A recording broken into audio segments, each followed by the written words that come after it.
Hey everyone, this is Miro from Our Daily Planet here, and today we're really thrilled to have Lodes, the Executive Director of Climate Power 2020 with us. So Lori, thanks so much for taking the time this afternoon to chat with us. Thanks, Miro. Really excited to be here. And, just from a personal and a professional level, Climate Power was really helpful for us in the media space this election to understand what was happening around climate issues up and down the ballot. And I know that one of your institutional goals when you launched was to make climate change a more central part of the election, the way that candidates talk about it, the way that voters understand these issues. So can you tell us a bit about if you met your marks, maybe some lessons learned and how things went for you and leading up to the latest election? There's no question that climate was a central part of the election. There's also now no doubt that at the beginning of the general election, it was very uncertain that that was going to be the case. A pandemic was just underway. The economy was sort of in tatters, trying to figure out what was or how to reopen with the ongoing pandemic. And it was really hard to see what our path forward was going to be across the climate movement. How are we going to make sure that climate is elevated in the conversation the way it needs to be for there to be a fight around it and for there to be that momentum for us to then act in 2021. We launched Climate Power in April. We were having conversations in, March and April, trying to figure out what our path really looked like. It was challenging to think about, with everything going on, how do we have this conversation about climate? But I think the thing that became really clear, not only to us, but to reporters and to researchers and scientists and experts, was that this was the exact time we needed to be having this conversation because everything was interconnected and climate was really so much at the basis of all of the different crises we were dealing with. And as the whole East Coast was on fire and we had that's what I was going to say. So I think there was two main reasons why climate was really elevated and got to play this starring role in the election this year. And that's one, we had a Democratic candidate who emphasized climate. Talked about it all the time, brought it up. Running on climate. Yes. And when he put out his economic plan for how to build back better, climate was at the heart of it. And so I think climate became elevated into the political conversation because of Biden's emphasis. And then second, this was one of the worst years on record for extreme weather. We had hurricane 30. Yeah. Gosh, we ran out of letters. Ran out of letters and we were making our way well into the Greek alphabet.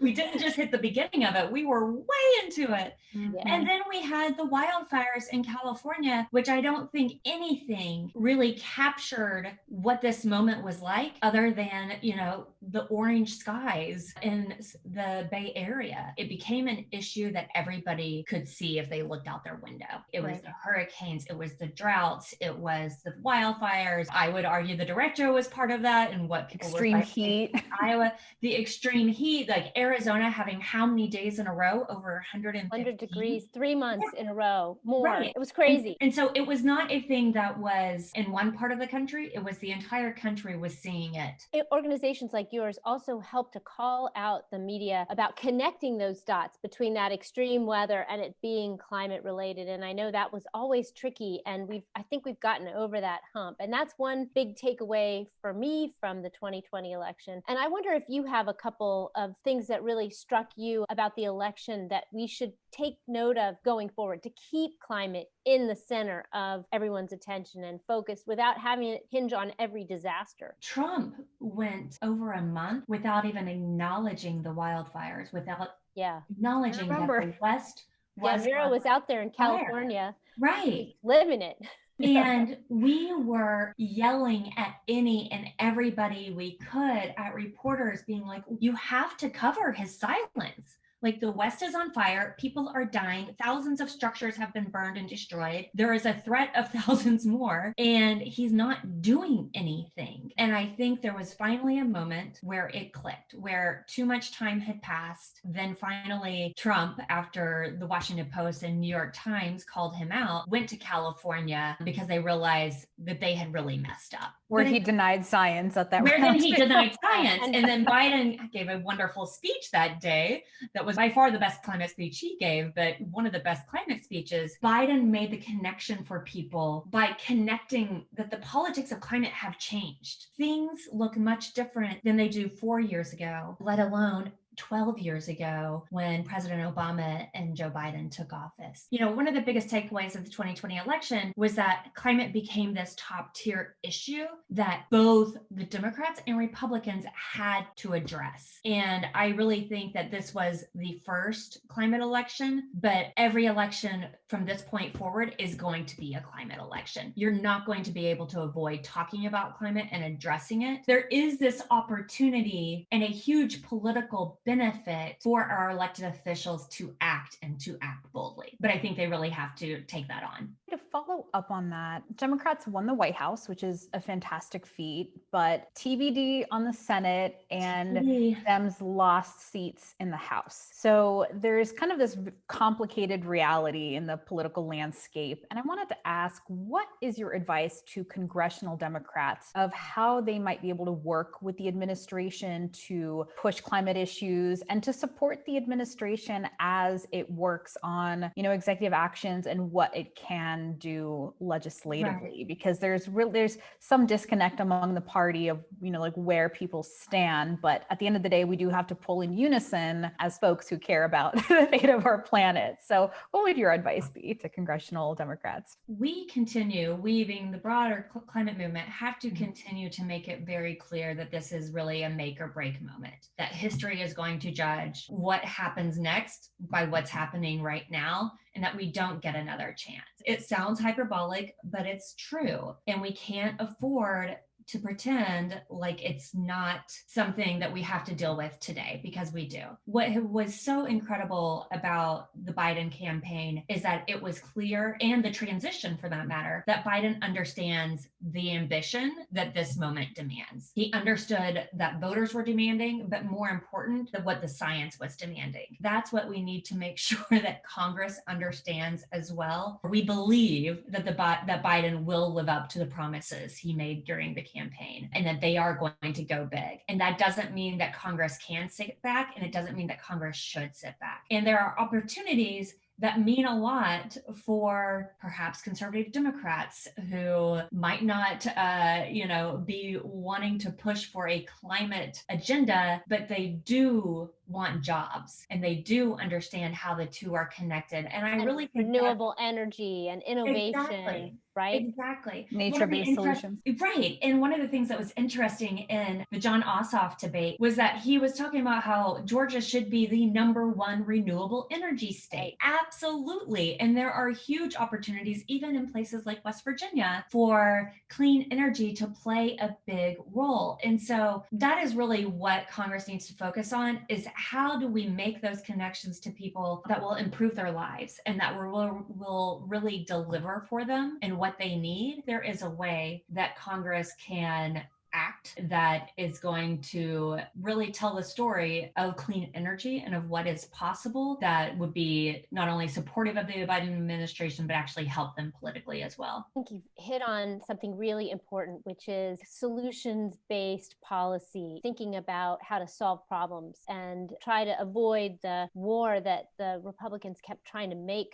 climate change. And that gets me to my question about you guys, about climate power and the role you played in the last election on sort of harmonizing, getting Democrats all on the same page as far as the messaging goes. And how do you think you can do that going forward? What's the role for climate power going forward? Sure. We have an incredible advisory board that really runs the gamut all across the climate movement. It will definitely be more challenging because we were very focused on the politics of climate and really winning that conversation. And of course, now we have to start talking about policy and how to do that hard work of governing. And so there always are different ideas about how best to do that. But at the end of the day, we have a very shared common purpose, which is we need bold climate action as soon as possible. Yeah. And so while I think that you're going to see more differences of opinion on how we go forward, what you're not going to see is about where we're going. There will be differences on how people talk about things and the sort of tactics they use. But at the end of the day, there is such agreement on the fact that this is the issue of our time and we have to take action now. I think we've got a lot of work to do and it's going to go really well. Dig into that a little bit deeper. Democrats didn't fare as well as hoped in some down ballot races. Like I mentioned, in the House, they lost some seats. We did see that Republicans in some districts were really successful at the message that things like the Green New Deal are socialism and big government run amok. It's going to kill jobs. And, for many decades, Republicans have been successful at this message, even though I find it really egregious that people like to go to the grocery store and buy food that's safe because of the USDA and the FDA, which is socialism, but somehow they think that government in their lives is a bad thing overall. So is it time for a rebrand? What can Democrats and lawmakers who want to see climate action, what can they do to help sell this message to the American people? Because when everyone shows up for the next Congress, it's like you mentioned, it's not an issue of if this is a problem among Democrats and we're going to have differences on solutions, but it seems like their counterparts on the right, while they've stopped with the message of, well, we don't know if climate change is real or not, to now it's kind of like, we don't know how much humans are contributing to it. And is it worth destroying the economy with these big government programs? Right. So what is the message going to be? Because it's going to take government to solve this problem, working with private enterprise as well. But, Absolutely. And I think climate is an issue that is now universally popular, right? You saw the exit polls from Fox News showing that, nearly 3/4 of the population believed climate was an urgent crisis that needed to be dealt with. The problem, of course, is that many of those folks went ahead and voted for Trump. But the fact that we have nearly universal approval that action needs to happen is very promising. The reality is, poll after poll showed that very few people knew what the Green New Deal was, right? Right. Very few people. They totally branded it their way. We didn't explain it as well as maybe we could have. Right. Well, it's not even that, but what they knew, it's the socialist Green New Deal, just right along with defunding the police and Medicare for all. It ended up being just like thrown into a laundry list that I don't think we did a good enough job of prosecuting why that was wrong and what the Democratic Party was really about, what these important policies are really about. I don't think it's as much rebranding as it is needing to explain how climate action and a clean economy is going to be key to our economic recovery. I think we've got to pull it back and really explain to people that if you care about the economy, you have to care about taking climate action. If you care about healthcare, you have to care about climate action. If you care about racial injustice, you have to care about climate. Big, bold climate action is what our economy demands. It's what our communities need. It will make things better. We have to draw that connection for what's in it for people and how it's actually going to impact their lives. It will make their lives better if we deal with it than if they're just victims of it, which is really the message I think we have to keep sending without scaring them too much, Right. And I hope the message is that there is no economic growth without climate action. It's not that we need it for growth. Like economic growth can't exist without us addressing this issue. Well, one of the things that was always just so frustrating was when there was the whole debate around transitioning from oil and gas. And at the same time, Trump has been waging a war against clean energy, right? Like the refundable tax credits, killing all investments. So many more jobs with his policy. So many more jobs. Millions more jobs. And nobody has any idea. They still think our economy is completely built around fossil fuels. And that's just not accurate. We're talking hundreds of thousands of jobs to millions of jobs. Right. So I think we need to do a better job also of just explaining the facts to people and really trying to break through on what reality is like now. And it's just going to take a little more time because people do have mistaken belief that it's one or the other, jobs in the economy or the environment. And it's just not. It's a false choice. Exactly. So Georgia, what's Climate Power up to in Georgia? What do you think might happen? What can our readers do to help? Yeah, I think, if you happen to watch either the Ossoff or Warnock debates, you really saw these two very different visions. And Warnock and Ossoff do share a vision of investing in a clean energy economy. And they understand the importance, Miro, as you were saying, of like, that is our economic future and that you cannot divide the two. And then you have Loeffler and Perdue who refuse to offer any solutions, who one didn't even show up. Yeah, I mean, not even showing up, but also just what they are offering to Georgia, what they're offering Georgia is just wildly different and sets the state on a different path and the country on a different path. Warnock has a really long record on these issues. Ossoff is clearly a climate champion, and Georgia has a lot of problems when it comes to pollution and frontline communities that needs to be addressed. And so we're trying to keep it local as much as possible to make sure we're talking about what's happening on the ground in Georgia and making sure people understand in the state things can be done. One of the things we're also doing is there's a public commissioner race, Daniel Blackman, which it turns out, for those who are not aware, the public commissioners are really important when it comes to utilities and what happens in the state when it comes to environmental rules and regulations. And so there is a third race on the ballot that is very important. What people can do about it is to call their friends and family in Georgia.